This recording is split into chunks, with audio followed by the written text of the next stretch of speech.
siang pemirsa BRI News, kembali lagi menemani Anda untuk beberapa menit ke depan. Bersama saya Aprilia Nur Farha dan sejumlah informasi teraktual dan terpercaya telah kami siapkan untuk Anda. Baik saudara, kita beralih ke informasi yang pertama mengenai profil Bank BRI Syariah. Sejarah pendirian PT Bank BRI Syariah Terbuka, selanjutnya disebut BRI Syariah, tidak lepas dari akuisisi yang dilakukan PT Bank Rakyat Indonesia Persero Terbuka terhadap Bank Jasa Arta pada 19 Desember 2007. Setelah mendapatkan izin usaha dari Bank Indonesia melalui surat nomor 10-67-Cap.GBI-DPJ-2008 pada 16 Oktober 2008, BRI Syariah resmi beroperasi pada 17 November 2008 dengan nama PT Bank BRI Syariah dan seluruh kegiatan usahanya berdasarkan prinsip syariah Islam. Pada 19 Desember 2008, unit usaha syariah PT Bank Rakyat Indonesia Persero Terbuka melebur ke dalam PT Bank BRI Syariah. Proses spin-off tersebut berlaku efektif pada tanggal 1 Januari 2009 dengan penandatanganan yang dilakukan oleh Sofyan Basir selaku Direktur Utama PT Bank Rakyat Indonesia Persero Terbuka dan Fenye Rahardio selaku Direktur Utama PT Bank BRI Syariah. Saham perseroan telah dicatatkan di Bursa Efek Indonesia pada tanggal 9 Mei 2018 dengan kode saham yaitu BIRIS. BRI Syariah berhasil melalui tahun 2020 dengan pencapaian kinerja yang tumbuh positif baik terhadap target rencana bisnis Bank Perubahan 2020 maupun dibandingkan dengan rata-rata industri perbankan syariah.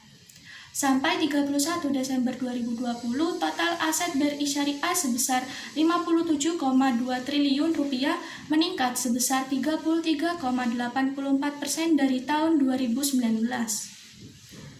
Jika pemirsa melihat logonya sangat berbeda bukan pada logo BRI konvensional, karena memang logo tersebut mengandung beberapa makna.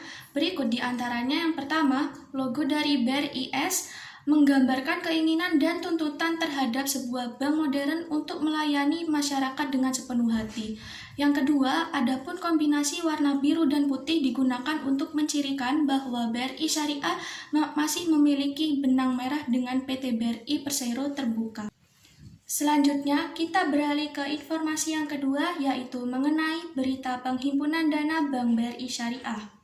Produk pendanaan dan pembiayaan dari Bank BRI Syariah meliputi pembiayaan terdiri dari yang pertama Korp Beragun EMA BRI Syariah IB, yang kedua KKB BRI Syariah IB, yang ketiga KMG BRI Syariah OB, yang keempat pembiayaan Umroh BRI Syariah IB. Pada tahun 2020, BRI Syariah menyalurkan pembiayaan sebesar 40,04 triliun rupiah, meningkat 46,24% dibanding tahun 2019 sebesar 27,38 triliun rupiah. Nilai pembiayaan yang disalurkan itu mencapai 106,35% dari target tahun 2020. Pertumbuhan pembiayaan terjadi di hampir seluruh segmen yaitu mikro, konsumer, dan SME. Peningkatan penyaluran pembiayaan diikuti dengan perbaikan pada rasio pembiayaan bermasalah. NPF BRI Syariah pada tahun 2020 tercatat sebesar 3,24%, membaik dari tahun 2019 sebesar 5,22%. NPF net sebesar 1,77%, membaik dari tahun 2019 sebesar 3,38%. Pendanaan terdiri dari yang pertama, tabungan faedah BRI Syariah IB, yang kedua, tabungan haji BRI Syariah IB, yang ketiga, tabungan impian BRI Syariah IB, yang keempat, giro BRI Syariah IB, yang kelima, deposito BRI Syariah IB. Untuk dana pihak ketiga BRI Syariah meningkat sebesar 44,61% dari 34,13 triliun rupiah pada tahun 2019 menjadi 49,35 triliun rupiah di tahun 2020. perolehan dana pihak ketiga mencapai 128,44% dari target BRI Syariah tahun 2020. Peningkatan dana pihak ketiga diikuti dengan naiknya komposisi dana murah atau Current Account Saving Account atau CASA berupa giro dan tabungan.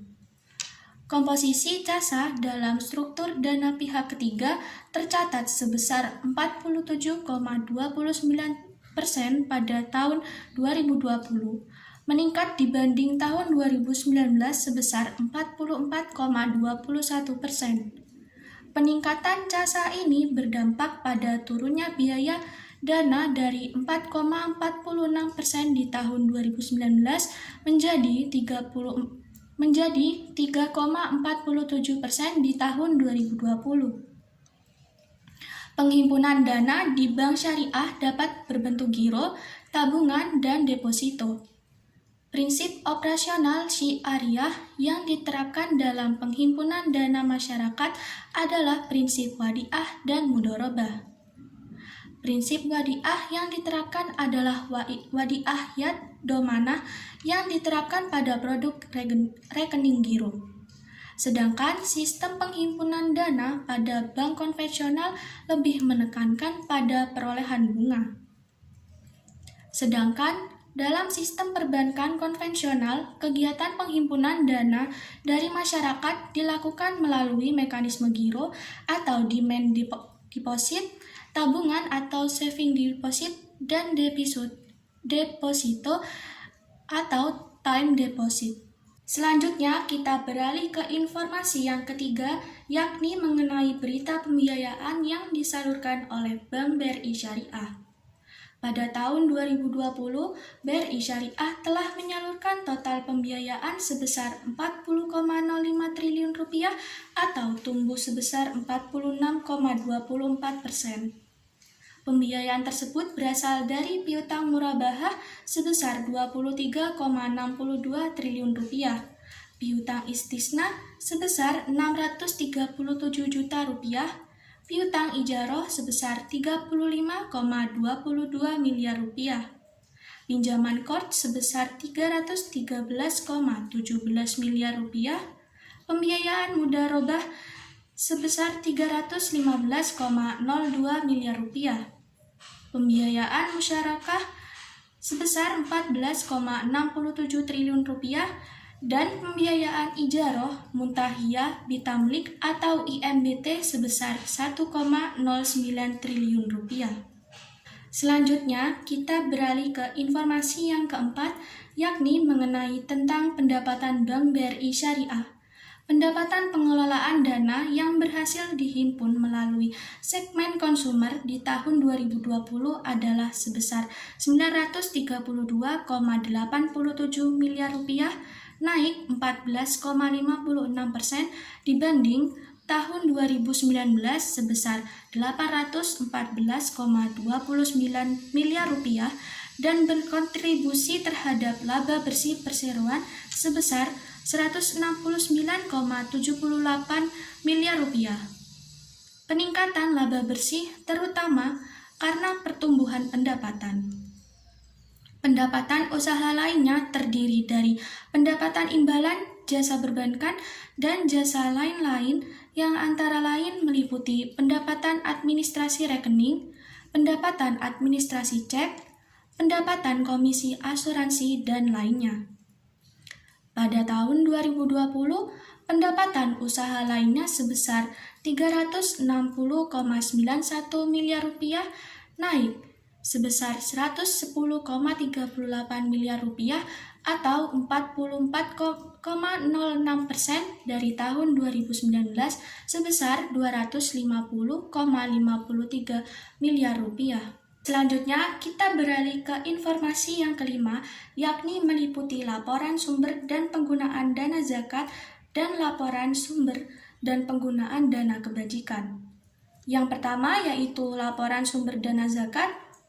Sumber dana zakat terdiri dari internal bank pada tahun 2019 sebesar Rp7.026 dan tahun 2020 sebesar 5.594. Lalu untuk eksternal bank pada tahun 2019 sebesar 168 dan tahun 2020 sebesar 243. Dijumlahkan maka hasilnya untuk tahun 2019 sebesar 7.194 dan untuk tahun 2020 sebesar 5.837. Selanjutnya ada penyaluran dana zakat yaitu disalurkan ke lembaga lain untuk tahun 2019 sebesar 6.674 dan untuk tahun 2020 sebesar 5.657. Kemudian surplus defisit untuk tahun 2019 sebesar 520 dan untuk tahun 2020 sebesar 180. Kemudian ada sumber dana zakat pada awal tahun pada tahun 2019 sebesar 507 dan untuk tahun 2020 sebesar 1.027.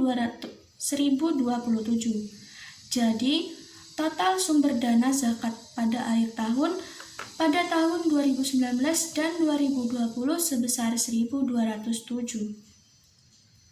Laporan sumber dana kebajikan. Yang pertama, sumber dana kebajikan terdiri dari sumbangan atau hibah pada tahun 2019 sebesar 1.003 dan pada tahun 2020 sebesar 435. Pendapatan non-halal pada tahun 2019 sebesar 1.388 dan pada tahun 2020 sebesar 3.875.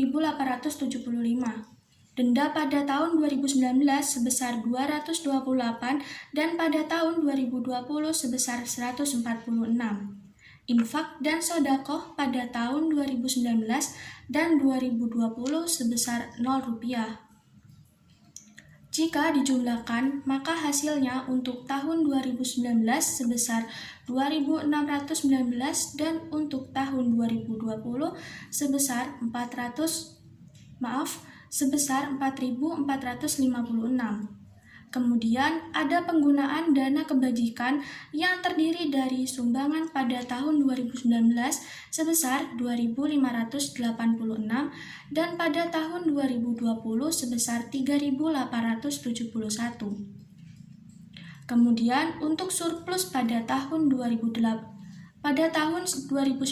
sebesar 33 dan pada tahun 2020 sebesar 585.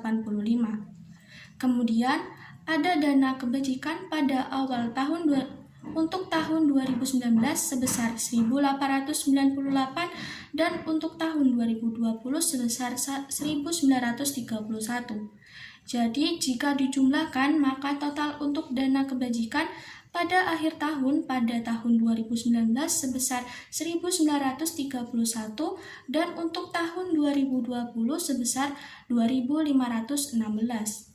Dan informasi terakhir sekaligus menutup perjumpaan kita pada siang hari ini, yakni tentang penjelasan mengenai kinerja keuangan Bank BRI Syariah. Di awal tahun 2020, kinerja saham BRI Syariah sempat mengalami penurunan. Penurunan kinerja saham ini dikarenakan dampak dari pandemi COVID-19 yang terjadi di seluruh dunia, sehingga kinerja saham BRI Syariah sempat menyentuh harga terendah di level 135 pada tanggal 25 Maret 2020. Namun, setelah adanya kebijakan dan stimulus dari pemerintah, diantaranya kebijakan restrukturisasi, pembiayaan, dan penyaluran dana pemulihan ekonomi nasional, serta kinerja keuangan perseroan yang tumbuh secara signifikan sepanjang tahun 2020 membuat kinerja saham BRI Syariah terus meningkat hingga pada akhir Desember 2020 ditutup di level 2.250. Level tertinggi harga saham BRI Syariah tercatat pada level 2.410 pada tanggal 21 Desember 2020. Pergerakan kinerja saham BRI Syariah juga serupa dengan yang dialami IHSG. Pada awal tahun 2020, kinerja IHSG mengalami penurunan hingga titik terendah di level 3.938 pada tanggal 24 Maret 2020. Namun, dengan kebijakan dan stimulus dari pemerintah serta perlambatan pertumbuhan ekonomi Indonesia yang telah diperhitungkan dan cukup dapat ditoleransi oleh para pelaku pasar, sehingga kinerja IHSG pada Desember 2020 dapat meningkat menjadi 5.979.